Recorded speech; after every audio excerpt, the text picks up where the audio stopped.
AITA for being upfront about the fact that I will not be doing things with my nephew or being the fun uncle, since I don't like kids and never agreed to be the fun uncle. I always knew I wasn't a kid person. It's never been a mystery to anyone in my life, especially not my family. I don't find children cute, their energy exhausts me, and I have zero interest in dealing with them. I don't hate them or anything, but I just don't want to be responsible for one in any capacity. I like my peace, my quiet, and my freedom.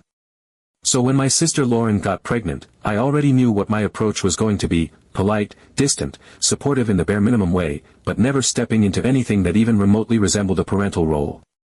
She was ecstatic when she found out she was having a boy, already picking out names before the gender was confirmed. She landed on David, and I said nothing about it because it wasn't my business. But what was my business, or at least what was made to be my business, was the fact that David's father, Brian, was, to put it bluntly, a complete and utter loser. Brian had already checked out of the situation long before David was even born. He was in and out of Lauren's life during the pregnancy, throwing out half-hearted promises about how he was going to step up, while also proving through his actions that he had no intention of doing so. By the time she was showing, Brian had all but vanished. No financial support, no emotional support, nothing. It was a mess, and I did feel bad for Lauren, but at the same time, I wasn't about to pick up the slack for a man who should have never been in the picture in the first place. As Lauren's due date got closer, she started talking more and more about how David was going to need strong male figures in his life. She said things like, "Boys without fathers end up looking for mentorship in all the wrong places," and, "I don't want him to grow up thinking he doesn't have men in his life to look up to." I saw where this was going a mile away. The way she kept mentioning family stepping up made it clear she expected me to play some big, hands-on role in David's life. I wasn't about to let that assumption sit and grow into a problem later, so I told her up front, "I'm not going to be the fun uncle type, and I won't be stepping in as any kind of parental figure. I'd show up to family gatherings, send gifts on his birthday and Christmas, but that was it. It wasn't personal, I just didn't want to be responsible for a child, any child, period." I've always felt that way, and nothing about David's situation was going to change that. Lauren did not take it well. She went off about how I was his uncle, how family was supposed to be there no matter what, how I was essentially saying I was okay with my own nephew growing up without guidance. I pointed out that David wasn't actually going to be lacking for male figures in his life. Brian's brother, Andrew, was very eager to be involved. He had 2 kids of his own, so David would have cousins close in age to grow up with. And then there was our other brother, George, who had already made it clear that he wanted to be the involved uncle. David wasn't going to be lacking anything just because I chose to keep my distance. But Lauren wasn't having it. She said it wasn't the same, that uncle figures still weren't the same as an actual father, and that the more support David had, the better. She called me selfish and said I was flaking out on my own blood. That's what got under my skin. Because in order to flake out on something, you have to have agreed to it in the first place. And I never did. I never once said I'd be an involved uncle, I never even implied it. I was upfront about my boundaries from the start. I get that she's struggling, and I do feel for her, but it's not my responsibility to compensate for Brian's absence. She kept pushing, saying things like, "It's not like I'm asking you to raise him, but what's so hard about taking him to a museum once in a while? Having him over for a sleepover?" I could already see where that would go. It starts with something small, and then suddenly, I'm the one she's calling when she needs someone to watch him last minute. I'm the one expected to show up for every milestone, to play catch in the yard, to help him navigate life. And that's not a commitment I ever wanted to make. The way I see it, one distant uncle who only shows up for holidays isn't going to ruin a kid's life. If anything, it's going to be the least of David's worries. He has other family members who are excited to take on that role, and I'm not stopping them. I just don't understand why Lauren is putting all this pressure on me specifically when there are 2 other men already stepping up. I don't think I'm wrong here. I never signed up for this, and I don't think it's fair for anyone to expect me to take on a role I don't want. But Lauren clearly sees it differently, and now I'm wondering if I'm the bad guy for standing firm on my boundaries. Update 1. I thought that after I clearly defined my boundaries, Lauren would leave me alone. I had laid it all out, no room for misinterpretation, no wiggle room for negotiation. I wasn't going to be the fun uncle, I wasn't going to step into any kind of fatherly role, and I wasn't going to let anyone guilt me into something I had zero interest in doing. I had drawn the line, and I expected it to be respected. I thought that was the end of it, that she would process it, maybe be annoyed for a little while, but ultimately accept that I wasn't going to be part of her grand vision of David's future. But no.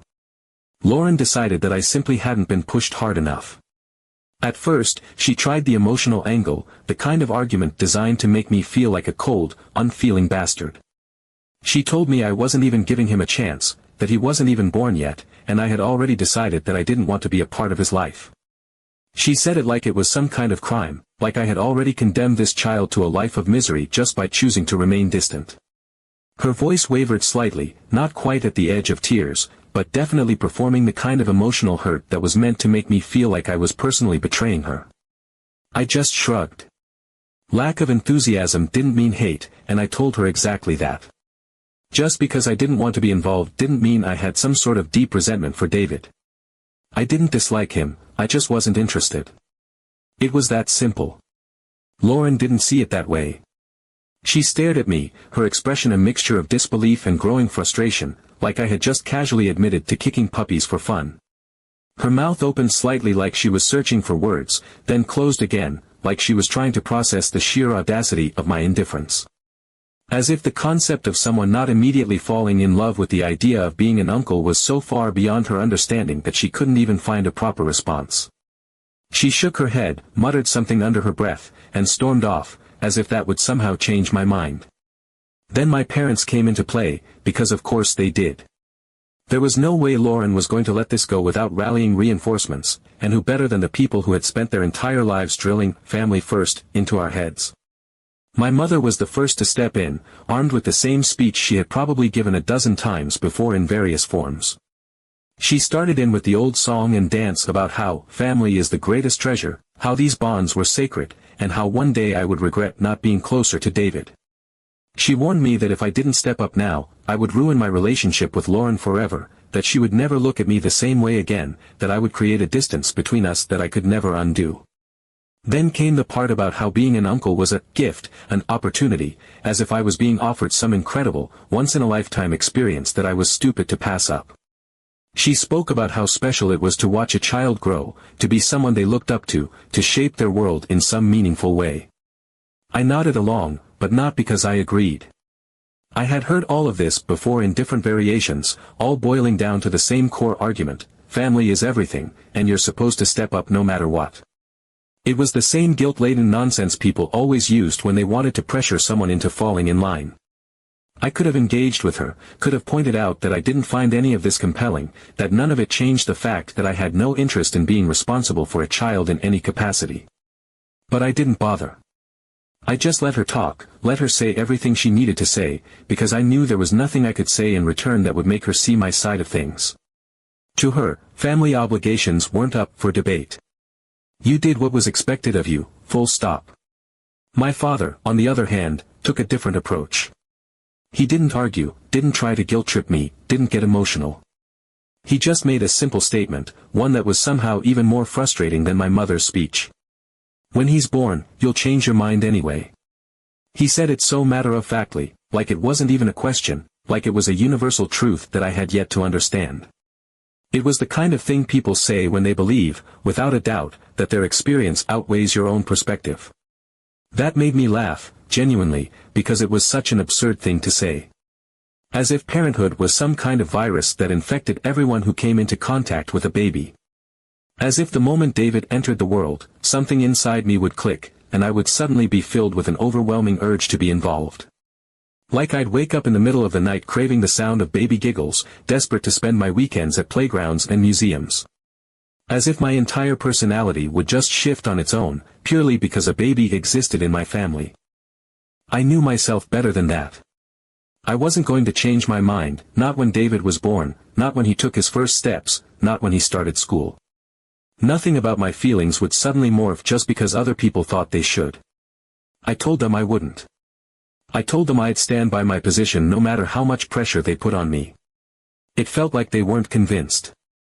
Update 2. The next stage of manipulation began around the 7th month of Lauren's pregnancy. Up until that point, it had been all about emotional arguments, family expectations, and this absurd idea that I would suddenly change my mind the second I laid eyes on my nephew. She had tried to reason with me, to push all the right buttons, to get our parents involved in the hopes that their voices would sway me. But when none of that worked, when she saw that I wasn't budging no matter how much pressure she and the rest of the family applied, she changed tactics. She started using the pregnancy card. It was subtle at first. Little comments slipped into conversations, almost casually. She'd sigh heavily in the middle of a sentence, let her voice trail off as if she was too exhausted to finish her own thoughts. She started talking more about how hard everything had become, how getting up from the couch was a struggle, how her feet were swollen, how she felt like she was carrying the weight of the world, both physically and emotionally. At first, I thought it was just venting, just typical pregnancy complaints, the kind that every pregnant woman goes through and talks about. But then it became clear that this wasn't just her expressing discomfort. This was something more. She would call me late in the evening, her voice softer than usual, laced with exhaustion, with an almost practiced vulnerability. There was a weight behind her words, a carefully measured sadness, like every syllable had been chosen to maximize the guilt she was trying to inflict. She talked about how tired she was, how much her legs ached, how hard it was to do the simplest things now. She said she was scared of being a single mother, that she had no idea how she was going to do this alone. She let that statement hang in the air, waiting for me to be the one to fill the silence, to say the thing she wanted me to say. She spoke slowly, deliberately, weaving guilt into every sentence. If I would just be there for a little while, it would mean the world to her. It wasn't a direct request. It was an emotional landmine. She wanted me to step into it voluntarily. She wasn't outright asking me to take on the role she wanted me to fill. No, she wanted me to offer. She wanted me to feel so guilty, so emotionally obligated, that I would be the one to suggest it. That way, she could act like it had been my decision all along. This, I admit, hit a little harder. This wasn't just about demanding something from me anymore. It wasn't an argument, it wasn't an accusation, it wasn't a lecture about what family meant or how I was failing her and my unborn nephew. This was deeper. This was personal. She wasn't just trying to get me to step up as an uncle, she was trying to get me to step up for her.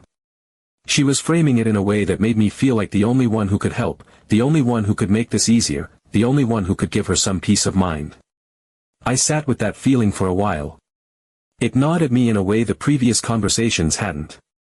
I wasn't heartless. I wasn't immune to my sister's suffering. I understood that this was a difficult time for her, that she was carrying a weight I would never fully understand. And for a brief moment, I felt like a terrible person. I wondered if I was being too rigid, too unwilling to bend. Was I letting my own personal feelings about kids blind me to the fact that my sister genuinely needed help? Was I so caught up in my own boundaries that I was ignoring the very real struggles she was facing? But then, I took a step back. I thought about it logically, without the weight of guilt hanging over me. This wasn't just an honest confession of her fears. This wasn't a moment of vulnerability shared between siblings. This was manipulation, whether she realized it or not. This was an attempt to break me down, to chip away at my boundaries piece by piece until I gave in. She was trying to wear me down, to make me feel like there was no choice, no alternative. That unless I stepped up in the exact way she wanted, I wasn't just being distant, I was being cruel. I still stood my ground. I told her that I supported her, but not in the format she wanted. I told her that I could help financially, that if she was too exhausted to cook, I could send her food deliveries. If she needed assistance with errands, I could figure something out. But I wouldn't play the role of the father. I wouldn't suddenly become the man she expected me to be just because she was struggling. She started crying. That was the part that got to me the most. Not the anger, not the frustration, not the disappointment, those things bounced right off of me. But the tears, the raw emotion, the way she sobbed into the phone as if my refusal had broken her. That was the part that made me question myself. Was I really going too far? Was I being cruel? Was this stubbornness or selfishness? But then she said it. The thing that wiped away every ounce of doubt I had. You do realize that if you don't agree now, it's going to ruin our relationship, right? That was it. That was the moment I saw it for what it truly was. This was never just about support. This was about control. About bending me to her will. About making sure that I didn't just help in the way I was willing to, but in the way she demanded. It wasn't enough that I was offering my support on my own terms. She wanted me to do it her way, or not at all. She wanted me to feel cornered, to believe that the only way to salvage my relationship with her was to surrender. And I wasn't going to give up. Update 3. Closer to the birth, Lauren decided to resort to radical tactics. The emotional manipulation, the guilt-tripping, and the family pressure hadn't worked, so she escalated. This time, she didn't come at me directly. She started acting through our friends and relatives, enlisting them as her messengers, turning them into her personal army of persuasion. At first, it was subtle, almost easy to ignore. She would drop little comments during family gatherings, casual enough to seem innocent but pointed enough that I knew exactly who they were meant for. She would sigh dramatically and say things like, "Poor David, he's going to have such a cold and distant uncle." She never addressed me directly, just let the words float in the air like a passive-aggressive cloud, waiting for someone else to latch onto them. And, of course, someone always did. It would start with a well-meaning relative, the kind who always thought they had the right to weigh in on other people's lives. They would lean in with sympathetic eyes, lower their voice like they were about to share some grand wisdom, and start talking about how families should be there for each other. They would tell me that I had the chance to be something special in this child's life, that I could be the person he looked up to, that I was being too harsh by keeping my distance. I would brush it off, keep my responses short, make it clear that I wasn't interested in entertaining the conversation. But Lauren wasn't deterred. When the relatives didn't work, she moved on to our mutual friends. That was when it got really frustrating. Friends who had never expressed a single opinion about my personal life before were suddenly deeply invested in my relationship with my future nephew. They would ask leading questions, trying to sound casual, but their words were laced with Lauren's influence. "Are you sure you don't want to be involved? I think you'd be a great role model. Maybe you're just afraid of responsibility." That last one was particularly ridiculous. The idea that my refusal came from fear was almost laughable. People always assumed that if you didn't want something, it was because you were afraid of it. As if the only reason I didn't want to play daddy-uncle was because I was secretly terrified of it. It couldn't possibly be that I had thought about it, assessed it, and simply had no interest. No, it had to be some deep-seated fear of commitment or responsibility. It was exhausting. It felt like Lauren had set up an entire network of people whose sole job was to convince me that my own choices were wrong. And through all of it, she never addressed me directly. She just let the pressure build around me, hoping that if enough people pushed, I would eventually cave. But the best was her final attempt. It was desperate, almost comically so. She sent me a long message, one that I could tell she had thought through carefully, one that she probably rewrote a few times before hitting send. It wasn't emotional, it wasn't passive-aggressive, it was direct, to the point, and absolutely unhinged. She literally offered me the role of an official, second father. She started by acknowledging that she knew I didn't want to be a dad. As if that somehow softened what she was about to say. Then she went on to explain how, if I really thought about it, I was the logical choice to step up. I was her brother, which made me David's closest male relative. And because of that, she thought it would make sense if I were his shadow father. That was the phrase she used. Shadow father. Like some kind of backup dad, filling in the gaps where Brian had failed. Not just an involved uncle, but something more. Something permanent. That was it. That was the moment I was done. I couldn't take it anymore.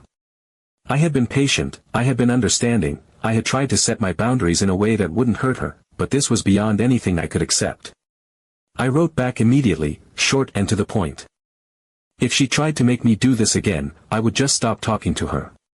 It wasn't negotiable. And this time, she knew she had overstepped. There was no response. No follow-up. No teary phone call. Just silence. The weeks leading up to David's birth were quiet. Unusually so. I knew she was still upset, knew she was probably venting to whoever would listen, but she had finally accepted that she wasn't going to get what she wanted. She had thrown everything at me, guilt, family, friends, sheer persistence, and none of it had worked. Lauren gave birth a few weeks later. The news came through the family chat, pictures started rolling in, everyone gushed over how beautiful he was. She was clearly still hurt, but she finally stopped her attacks. No more guilt trips, no more pressure, no more backdoor manipulation. I did what I said I would do. I showed up at the hospital, congratulated her, left a gift for David, and left. I did my part. I was there, I acknowledged the moment, I did what was expected of me and nothing more. She looked tired, emotional, overwhelmed, but most of all, she looked like she knew I wasn't who she wanted to see. But that was no longer my problem. Moral of the story: people will pressure you as long as you let them. Don't let them.